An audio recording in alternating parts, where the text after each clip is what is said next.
ஏழாம் வகுப்புல மூன்றாவது இயல் மூன்றாவது பருவத்துல இருக்க மூன்றாவது இயல்குரிய இலக்கணம் பார்க்க போறோம். சோ என்ன கொடுத்திருக்காங்கன்னா வினா விடை வகைகள் தான் நம்ம பார்க்க போறோம்.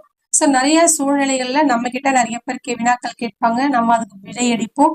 அதே மாதிரி நாமளும் வினாக்கள் கேட்போம், அதுக்கு அவங்க விடையளிப்பாங்க. சோ அந்த வினாக்கள் விடைகளை தான் என்ன பண்ணிருக்காங்கன்னா கிளாசிபிகேஷன் விடை வந்து வகைப்படுத்திருக்கிறாங்க. சரிங்களா? இப்ப அதுல என்னென்ன வகைப்படுத்திருக்காங்க அப்படின்னு பாத்தீங்கன்னா வினா அப்படின்னு எடுத்துக்கிட்டோம்னா 6 வகையா பிரிச்சிருக்காங்க. வினா வந்து 6 வகையா பிரிச்சிருக்காங்க. என்னென்ன அப்படின்னு பாத்தீங்கன்னா அறிவினா, அறியா வினா, ஐய வினா, குழல் வினா, கொடை வினா, ஏவல் வினா. அறிவினா அப்படின்னா நமக்கு தெரிஞ்ச ஒரு அந்த கேள்விக்கு பதில் நமக்கு தெரியும். அப்படி தெரிஞ்ச தகவல் மத்தவங்களுக்கும் அந்த தகவல் தெரிஞ்சிருக்குதா அப்படின்றது கேட்கறதுக்கு பேருதான் அறிவினா. நமக்கு தெரிஞ்ச தகவல் மத்தவங்களுக்கும் தெரிஞ்சிருக்கா அப்படின்றத பத்தி கேட்கறதுதான் அறிவினா. அதுக்கு எக்ஸாம்பிள் கொடுத்துருக்குறாங்க. அதாவது மாணவர்கள்ட்ட டீச்சர் கேட்கறாங்க, இந்த கவிதையின் பொருள் யாது? அந்த கவிதைக்கு பொருள் டீச்சருக்கு தெரியும் இல்லைங்களா? சோ அது ஸ்டூடெண்ட்டுக்கு தெரியுதா அப்படின்னு கேக்குறாங்க. அதனால அது அறிவினா. அதுக்கடுத்து அறியாவினா. அறியாவினான்னா நமக்கு தெரியாதத மத்தவங்களுக்கு தெரிஞ்சிருக்கதா அப்படின்னு கேட்டு நம்ம தெரிஞ்சுக்கிறோம் இல்லைங்களா? அதை பத்தி நமக்கு தெரியாது, ஆனா நம்ம என்ன பண்றோம், நமக்கு தெரியாத தகவலை மத்தவங்கள்ட்ட ஒரு வினாவா கேட்டு அவங்க கிட்ட இருந்து நம்ம அந்த தகவலை தெரிஞ்சுக்கிறோம். சோ அதுக்கு பேருதான் என்னன்னு பாத்தீங்கன்னா அறியா வினா. அதாவது டீச்சர்ஸ்ட ஸ்டூடெண்ட் கேட்பாங்க, தெரியாத டவுட்ஸ் எல்லாம் கேட்கறாங்க இல்லைங்களா? அதுதான்.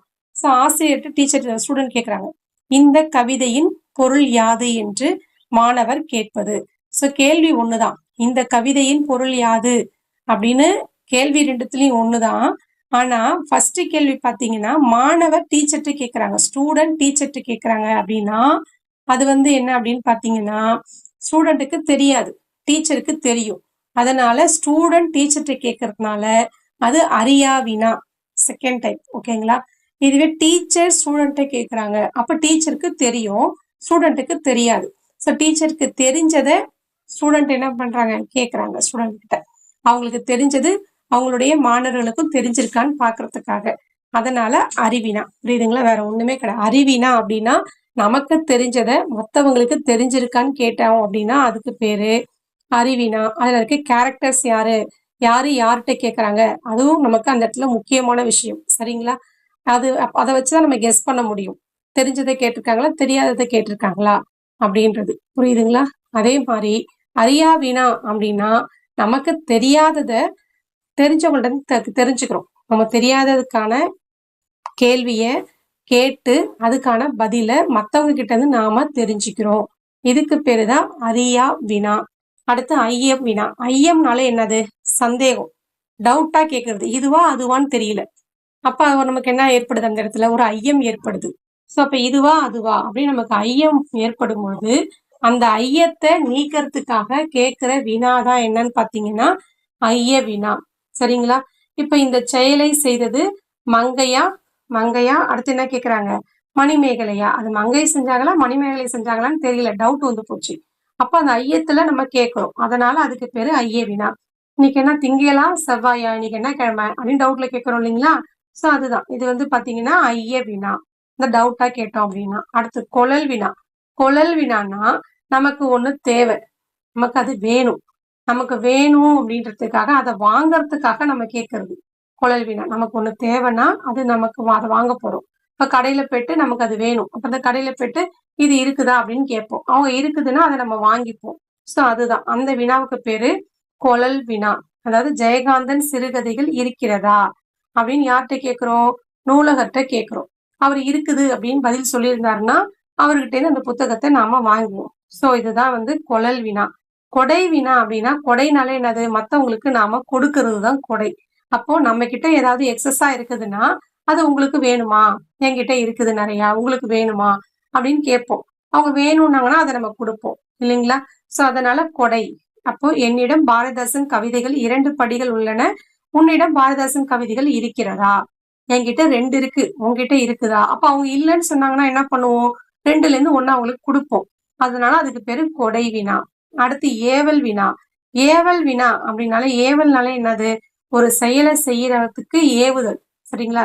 அதை செய்யுங்க, இதை செய் அப்படின்னு சொல்றதுக்கு பேர் தான் என்ன வினா, ஏவல் வினா.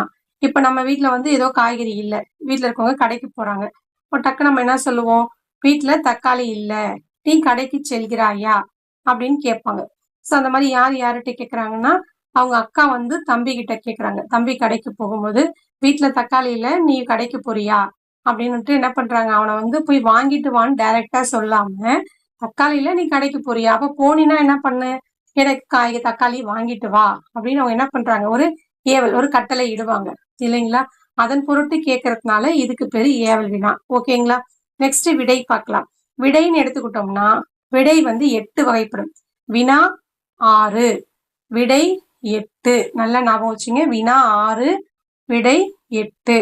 இப்ப 8 இந்த விடை பாத்தீங்கன்னா சுட்டு விடை, மறை விடை, நேர் விடை, ஏவல் விடை, வினா எதிர் வினாதல் விடை, உற்றது உரைதல் விடை, உருவது கூறல் விடை, இனமொழி விடை அப்படின்னு 8. இதுல முதல் 3 விடை இருக்கு இல்லைங்களா, சுட்டு விடை, மறை விடை, நேர் விடை, இத 3ஐயும் வெளிப்படை விடை அப்படின்னு சொல்லுவாங்க. மீதி இருக்கிற 5ஐயும் குறிப்பு விடை அப்படின்னு சொல்லுவாங்க. ஏன்னா இந்த 3 விடை இருக்கு இல்லைங்களா, சுட்டு விடை, மறை விடை, நேர் விடை, இது 3மே என்ன பண்ணும் அப்படின்னா நேரடியாக இருக்கும். அந்த பதில் வந்து டைரக்டா சொல்லுவாங்க, இன்டைரக்டா இருக்காது. பதில் வந்து டைரக்டா இருக்கும். அதனாலதான் இதை என்னன்னு சொல்றாங்கன்னா வெளிப்படை விடை அப்படின்னு சொல்லுவாங்க. மீதி எல்லாம் பாத்தீங்கன்னா மீதி 5ம் அது குறிப்பால உணர்த்தும். அதனால அதுக்கு பேரு குறிப்பு விடை அப்படின்னு சொல்லுவாங்க. அப்ப சுட்டு விடைனா என்ன அப்படின்னா, இப்ப நமக்கு வினாவில பார்க்கும்பொழுது வினாவை மட்டுமே பார்த்துட்டு வந்தோம். பட் விடையை பொறுத்த வரைக்கும் எனக்கு அந்த கேள்விக்கு அவங்களுடைய பதில் எப்படி இருக்குது அதை பொறுத்துதான் விடையை வந்து நம்ம வகைப்படுத்த முடியும். சரிங்களா. சுட்டு விடை அப்படின்னா சுட்டி கூறுறது விடை, வேற ஒண்ணும் இல்ல. இங்க இருக்கு அங்க இருக்கு அப்படின்னு நம்ம வந்து சுட்டி காட்டி சொல்றோம் இல்லைங்களா, அதுக்கு பேரு சுட்டு விடை. அப்போ கடை தெரு எங்கு உள்ளது அப்படின்னு கேக்குறாங்க, அதுக்கு பதில் என்ன சொல்லுவாங்க, இந்த பக்கம் உள்ளது, அந்த பக்கம் உள்ளது அப்படின்னு என்ன பண்றோம், நம்ம சுட்டி காட்டி சொல்றதுனால அதுக்கு பேரு சுட்டு விடை. ஓகேங்களா. அடுத்து மறை விடை. மறைனாலே மறையிறது, எதிர்த்து பேசுறது, மறுத்தல். மறைனா மறுத்தல் அப்படின்னு ஞாபகம் வச்சுங்க. அப்போ ஆப்போசிட்டா சொல்றது. சரிங்களா. அப்போ கடைக்கு போவாயா அப்படின்னு கேள்விக்கு போக மாட்டேன் அப்படின்னு என்ன பண்றாங்க, ஆப்போசிட்டா மறுத்து பேசுறதுனால அதுக்கு பேரு மறை விடை. ஓகேங்களா. அடுத்து நேர் விடை. நேர் விடைனா பாசிட்டிவா சொல்றது. நேர்னாலே பாசிட்டிவ் தானே. அப்ப உடன்பட்டு கூறுதல், வேற ஒண்ணுமே கிடையாது. கடைக்கு போவாயானா போவேன் அப்படின்னு சொல்றோம். உடன்பட்டு போறியா போவியா அப்படின்னா போவேன் அப்படின்னு சொல்றோம். அதனால இது நேர்விடை. ஓகேங்களா.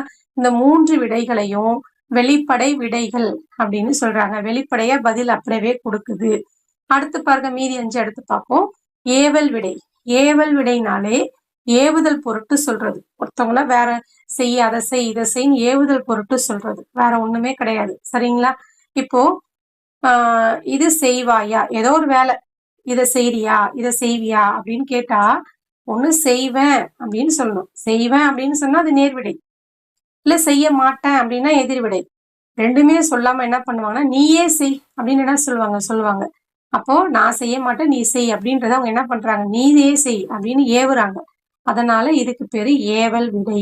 அடுத்து வினா எதிர் வினாதல் விடை. அப்படின்னா வினா நம்ம கேட்டோம்னா பதில் அவங்க என்னவாவே கொடுப்பாங்க, வினாவாவே கொடுப்பாங்க. அந்த விடை கூட என்னவா இருக்கும், வினாவா இருக்கும், வேற ஒண்ணும் இல்லை. வினா எதிர் வினாதல்னா நம்ம ஒரு வினா கேட்டோம்னா அதுக்கு அவங்க அளிக்கிற விடையும் என்னவாவே இருக்கும், பதில் ஒரு வினாவாவே இருக்கும். அதனால அதுக்கு பேரு வினா எதிர் வினாதல் விடை.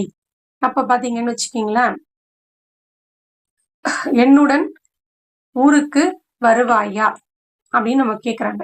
அதுக்கு நான் ஒண்ணு வருவேனும் இல்ல வரமாட்டேங்கணும் அந்த மாதிரி ஏதாவது சொல்லணும். அதுக்கு பதில் என்ன சொல்றாங்க, வராமல் இருப்பேனா. அப்ப வருவேன் அப்படின்றத அவங்க எப்படி சொல்றாங்க, வராமல் இருப்பேனா அப்படின்னுட்டு கேள்வியாவே கேக்குறாங்க. அப்போ ஒரு வினாவுக்கு வினாவாவே பதில் அளிக்கிறாங்க. அதனால அதுக்கு பேரு வினா எதிர் வினாதல் விடை. அடுத்து பாத்தீங்கன்னா உற்றது உரைதல் விடை. உற்றதுனால என்னது, உள்ளத உள்ளபடியா சொல்றது, வேற ஒண்ணுமே கிடையாதுங்க. உற்றதுன்னா ஏற்கனவே நடந்ததை சொல்றத உற்றது. உரைதல் விடை, வேற ஒண்ணும் இல்லை. கூறுவது கூறல்னா நடக்க போறத சொல்றது. இது ரெண்டுத்துக்கு மட்டும், வேற ஒண்ணும் இல்லை. உற்றது உரைதல்னா உற்றது, நம்ம அதை அனுபவிச்சிட்டோம், அது நடந்துட்டு இருக்கு, அது உற்றது. சரிங்களா. உருவது அப்படின்னா நடக்க போகுது அப்படின்றது உருவது. உற்றதுன்னா நடந்து முடிஞ்சிச்சு, அது நடந்துட்டு இருக்கு அப்படின்னு சொல்றது. உருவதுன்னா நடக்க போறது. சரிங்களா. அப்ப உற்றது உரைதல் அப்படின்னா ஏற்கனவே ஒரு நடந்த ஒரு செயலை பதிலா சொல்லுவாங்க. புரியுதுங்களா. நீ விளையாடவில்லையா அப்படிங்கிற வினாவுக்கு கால் வலிக்குது. நீ விளையாடவில்லையானா, இல்ல எனக்கு கால் வலிக்குதுப்பா, நான் வரலப்பா அப்படின்னு சொல்றோம் இல்லைங்களா? அப்ப உற்றது ஏற்கனவே நமக்கு வலிச்சுக்கிட்டு இருக்குது, நடந்துருக்கு. அதனாலதான் நான் வரல அப்படின்னு சொல்றோம். அதனால அது உற்றது உரைதல் விடை. உருவது கூறல்னா நடக்க இருப்பது. இத செஞ்சா அது நடந்துரும். அதனால நான் வரல அப்படின்னு சொல்றோம் இல்லைங்களா? அதுதான். இனிமேல்ட்டு தான் அது நடக்கும். இனிமேல்ட்டு நடக்கிறதா இருந்துச்சுன்னா அதுக்கு பேரு உருவது கூறல் விடை. இப்ப நீ விளையாடவில்லையா? அதே கேள்விதான். ஆனா பதில் என்ன சொல்றாங்க? கால் வலிக்கும். அப்ப கால் இப்ப வலிக்கல. நான் போய் விளையாண்டேன்னா எனக்கு கால் வலிக்கும். அப்ப இனிமேல்ட்டு நடக்க போறத சொல்றதுனால இதுக்கு பேரு உருவது கூறல் விடை. சரிங்களா? அடுத்து இனமொழி விடை. இனமொழி விடை அப்படின்னா உங்களுக்கு இது தெரியுமான்னா, அது தெரியும் தெரியாதுன்னு சொல்ல மாட்டாங்க. எனக்கு வேற ஒண்ணு தெரியும் அப்படின்னு சொல்லுவாங்க. அதுக்கு பேரு தான் இனமொழி விடை. புரியுதுங்களா? அந்த கேள்விக்குரிய பதில் இருக்காது. அது இது தெரியுமான்னு கேட்டா, இப்ப உங்களுக்கு வந்து தமிழ் பிடிக்குமான்னு கேட்டா, தமிழ் பிடிக்கும், பிடிக்காதுன்னு சொல்லணும். அத விட்டு இல்ல எனக்கு கணக்கு பிடிக்கும் அப்படின்னு சொல்றோம் இல்லைங்களா? அதுக்கு பேரு தான் இனமொழி. ஓகேங்களா? அதுதான். உங்களுக்கு கதை எழுத தெரியுமா? அப்படின்னு கேள்வி கேட்டாங்கன்னா, கதை எழுத தெரியும், தெரியாதுன்னு சொல்லாம, கட்டுரை எழுத தெரியும் அப்படின்னு சொல்றாங்க. அப்ப இதுக்கு பேருதான் என்னது? இனமொழி விடை. சரிங்களா? அப்ப எனக்கு கட்டுரை எழுத தெரியும் அப்படின்றாங்க. ஓகேவா? இப்ப நமக்கு பார்த்துட்டோம். வினா 6 வகைப்படும். அறிவினா, அறியவினா, ஐயவினா, கொளல் வினா, கொடை வினா, ஏவல் வினா. அதுக்கடுத்து விடை பாத்தீங்கன்னா 8 வகைப்படும். சுட்டு விடை, மறைவிடை, நேர்விடை, ஏவல் விடை, வினா எதிர் வினாதல், உற்றது உரைதல், உருவது கூறல், இனமொழி விடை. அந்த வினாவை பொறுத்த வரைக்கும் லைட்டா கடகடன்னு சொல்லிடுறேன். அறிவினானா நமக்கு தெரிஞ்சது மத்தவங்களுக்கு தெரிஞ்சிருக்கான்னு கேட்டா அறிவினா. அறியாவினானா நமக்கு தெரியாத மத்தவங்கள்ட்ட கேட்டோம்னா அது அறியாவினா. ஐயவினானா நமக்கு ஒரு டவுட் இருந்ததுன்னா இதுவா அதுவா நம்ம டவுட்டா இருந்தோம் அப்படின்னா அதை கேட்கறதுக்கு பேரு தான் என்ன அப்படின்னு பாத்தீங்கன்னா ஐய வினா. கொளல் வினா அப்படின்னா நமக்கு ஒண்ணு வேணுங்கிறதுக்காக அது அங்க இருக்குதான்னு கேட்கறது கொளல் வினா. கொடை வினா அப்படின்னா நம்ம கிட்ட எக்ஸஸா இருக்கு அதை இன்னொருத்தவங்கள்ட்ட கொடுக்கறதுக்காக கொடை கொடுக்கறதுக்காக கேட்கறதுக்கு பேரு கொடை வினா. சரிங்களா? அதுக்கடுத்து பாத்தீங்கன்னா ஏவல் வினா. ஏவல் வினானா நமக்கு இது வேணும், அப்ப நீ அங்க போறியா, ஒரு ஃபார்மை கொண்டு கொடுக்கணும், அப்ப நீங்க அந்த பக்கம் போறீங்களா அப்படின்னு அந்த வேலையை நம்ம வந்து ஏவுதல் பொருட்டு கேட்கறதுனால அதுக்கு பேரு ஏவல் வினா. அது விடை எடுத்துக்கிட்டோம்னா 8 வகைப்படும். முதல் 3 விடைகள் வந்து வெளிப்படையா பதில் கொடுக்கறதுனால வெளிப்படை விடை. மீதி எல்லாம் குறிப்பால சொல்றதுனால குறிப்பு விடை. சுட்டு விடை அப்படின்னா சுட்டி காட்டுறது இங்க அங்க அப்படின்னுட்டு. கடைத்தெரு எங்க இருக்குன்னா இந்த பக்கம் இருக்கு அந்த பக்கம் இருக்கு அப்படின்னு. மறைவிடைன்னா ஆப்போசிட்டா மறுத்து பேசுறது. கடைக்கு போவேன்னா போக மாட்டேன், படிப்பியா படிக்க மாட்டேன், அந்த மாதிரி சொல்றது. நேர்விடைனா பாசிட்டிவா சொல்றது. கடைக்கு போவாயானா போவேன், படிக்கிறியா படிப்பேன் அப்படின்னு சொல்றது. அடுத்து ஏவல் விடை. ஏவல் விடைன்னா நம்ம ஒண்ணு வந்து பொறியான்னு கேட்டா அதுக்கு என்ன சொல்லுவாங்க, திருப்பி நம்மளே சொல்லுவாங்க, ஏன் நீயே செய்ய அப்படின்னுட்டு. அது ஏவல் விடை. வினா எதிர் வினாதெல்லாம் ஒரு வினாவுக்கு வினாவாவே விடை சொல்லுவாங்க. அதுதான். நீ ஊருக்கு வருவியானா வராமல் இருப்பேனா, நீ ஃபங்க்ஷனுக்கு வருவியானா நான் வராமல் இருப்பேன், அந்த மாதிரி சொல்றது. உற்றது உரைவதல்னா ஏற்கனவே நமக்கு நடந்துட்டு இருக்கிறத ஏற்கனவே நடந்தது ஏற்கனவே நேர்வதை சொல்றது உற்றது உரைதல். விளையாட வருவியானா கால் வலிக்கும், இல்ல வேற எங்கேயாச்சும் வருவியானா அதுக்கு அந்த மாதிரி சொல்றது தலை வலிக்கும், அந்த மாதிரி வலிக்கிறது அப்படின்னு சொல்றது. சரிங்களா? உற்றது உரைதெல்லாம் ஏற்கனவே நடந்துட்டு இருக்குது, ஏற்கனவே நடந்ததை சொல்றோம். சோ கால் வலிக்கிறது அதனால நான் வரல அப்படின்னு சொன்னா அது உற்றது உரைதல். உருவது கூறல்னா நடக்க போகுது. விளையாட வருவேனா இல்ல கால் வலிக்கும், நான் வந்து விளையாண்டால் எனக்கு கால் வலிக்கும் அப்படின்னு நடக்க போறத சொல்றதுக்கு பேரு உருவது கூறல் விடை. இனமொழி அப்படின்னா உனக்கு இது தெரியுமானா இல்ல எனக்கு அது தெரியும், இது பிடிக்குமானா இல்ல எனக்கு அது பிடிக்கும் அப்படின்னு சொல்றோம் இல்லைங்களா? அதுக்கு பேரு இனமொழி விடை. உனக்கு கதை எழுத தெரியுமா அப்படின்னு கேள்வி கேட்டாங்கன்னா இல்ல எனக்கு கட்டுரை எழுத தெரியும் அப்படின்னு சொல்றாங்க இல்லையா? இதுக்கு பேரு இனமொழி விடை. சரி, கால் பண்ணி மதிப்பீடு பார்த்துடலாம். இப்போ தான் அறியாத ஒன்றை அறிந்து கொள்வதற்காக வினவுது. நமக்கு தெரியல, அறியாதது அறியா, அப்போ அறியா வினா. சரிங்களா? அறியாத அப்ப அறியா வினா. அறிந்த அப்படின்னா அறிவினா. சரிங்களா? அப்போ அறியா வினா. மட்டைப்பந்து விளையாட தெரியுமா அப்படிங்கிற கேள்விக்கு கால்பந்து விளையாட தெரியும் அப்படின்னு சொல்றாங்க. அப்ப அதுக்கு பேர் என்ன? இனமொழி விடை. சரிங்களா? மறைவிடைனா மறுத்து பேசுறது. உருவது கூறல் விடை அப்படின்னா உருவது கூறல்னா நடக்க போவது, நான் விளையாட வந்தேன்னா காலை வலிக்கும்னு சொல்றது. உற்றது உரைதல் நடந்து முடிஞ்சது. விளையாடவா அப்படின்னா கால் வலிக்கிறது அப்படின்னு சொல்றது. சரிங்களா? வலிக்கிறது அப்படின்னு சொல்றது உற்றது குறைதல் உரைதல். அடுத்து விடை பாத்தீங்கன்னா எத்தனை வகைப்படும்? 8 வகைப்படும். அடுத்து இங்க கேள்வி கேட்கிறாங்க, விளையாடுவாயா அப்படின்னு கேள்வி கேட்கிறாங்க. சோ அதுக்கு பதில் வந்து விளையாடுவேன் அப்படின்னு அவங்க வந்து பாசிட்டிவா சொல்றாங்க. அதனால அதுக்கு பேர் என்ன அப்படின்னு பாத்தீங்கன்னா நேர்விடை.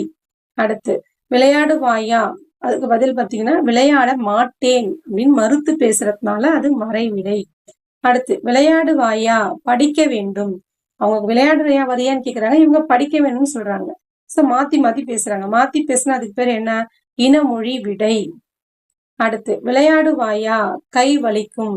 இப்ப வலிக்கல, விளையாட வந்தா எனக்கு கை வலிக்கும்னு இதுக்கு அப்புறம் நடக்க போறத சொல்றதுனால அதுக்கு பேரு உருவது கூறல் விடை. ஓகேங்களா? சோ இவ்வளவுதான். தேங்க்யூ.